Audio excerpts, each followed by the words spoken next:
এদেশে আল্লাহু আকবরের সুরে সূর্য ওঠে, এদেশে আল্লাহু আকবরের সুরে সূর্য ডোবে, এদেশে আল্লাহু আকবরের সুরে সূর্য ওঠে, এদেশে আল্লাহু আকবরের সুরে সূর্য ডোবে। ঠিক কিনা বলেন?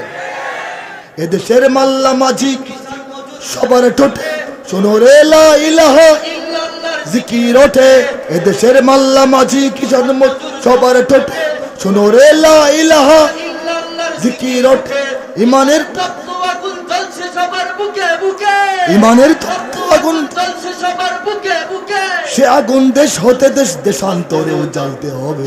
এদেশে আল্লাহু আকবরের সুরে সূর্য ওঠে, এদেশে আল্লাহু আকবরের সুরে সূর্য ডোবে, এদেশে আল্লাহু আকবরের সুরে সূর্য ওঠে। প্রতিদিন সূর্য উদিত হয় ফজরের আজানের ধ্বনিতে, এই দেশে প্রতিদিন সূর্য অস্তমিত হয় মাগরিবের আজানের ধ্বনিতে। ঠিক কিনা জোরে বলেন? ইমানের তপ্ত আগুন জ্বলছে সবার বুকে বুকে। কার কার বুকে সেই আগুনটা আছে?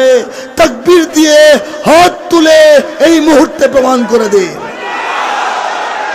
নারায়ে তাকবীর, আল্লাহু আকবার, নারায়ে তাকবীর, আল্লাহু আকবার। বিরিস্তাবের শত্রুরা নাস্তিকদের আস্তানা, নারায়ে তাকবীর, আল্লাহু আকবার।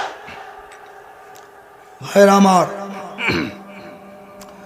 মাহফিলের বয়ান অনেক রকম হয়।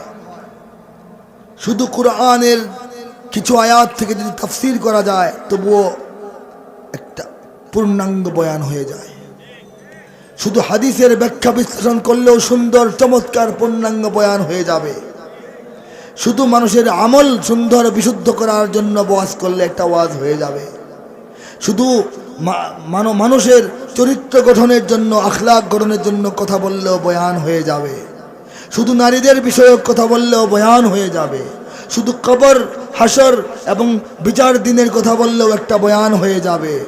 শুধু আমাদের দৈনন্দিন জীবনের প্রয়োজনীয় মাসলা মাসাইল সুন্দরভাবে বললেও একটা বয়ান হয়ে যাবে। শুধুমাত্র ইসলামের বেশ ধরে যারা ইসলামের ক্ষতি করছে সেই সব দেশের ভিতরের বিভিন্ন বাতিল ফিরকার বিরুদ্ধে কথা বললেও একটা বয়ান হয়ে যাবে। ঠিক তদ্রূপ আজকে বাংলাদেশের মুসলমানদের ইতিহাস, ঐতিহ্য, আমাদের ঈমান পাওয়ার ইতিহাস, ঈমান পাওয়ার পর আমাদের দায় দায়িত্ব, আমাদের পরিস্থিতি, আমাদের ভবিষ্যৎ, আমাদের সংকট, আমাদের সমাধান, আমাদের লক্ষ্য, উদ্দেশ্য, করণীয়, সারা দুনিয়ার মুসলমানদের অবস্থা, দুনিয়ার বিশ্ব পরিস্থিতি, মুসলমানদের করণীয়, বিশ্ব মুসলিম উম্মার জন্য বাংলাদেশের মানুষদের, মুসলমানদের কি করণীয়, কি প্রস্তুতি নিতে হবে, এইগুলি বললেও একটা বয়ান হয়ে যাবে। ঠিক কিনা বলেন?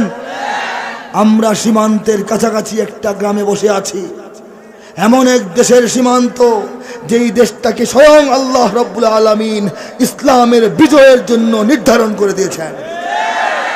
যদি তাই না হতো ঈমান কি করে আসলো?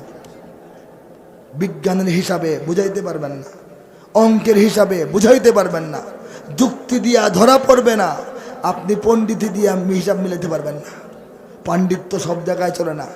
আল্লাহ পাক যখন আদমকে সিজদা করার জন্য ফেরেশতাদেরকে বললেন, সবাই দিল সিজদা, ফাসাজাদু ইল্লা ইবলিস, কে ছাড়া?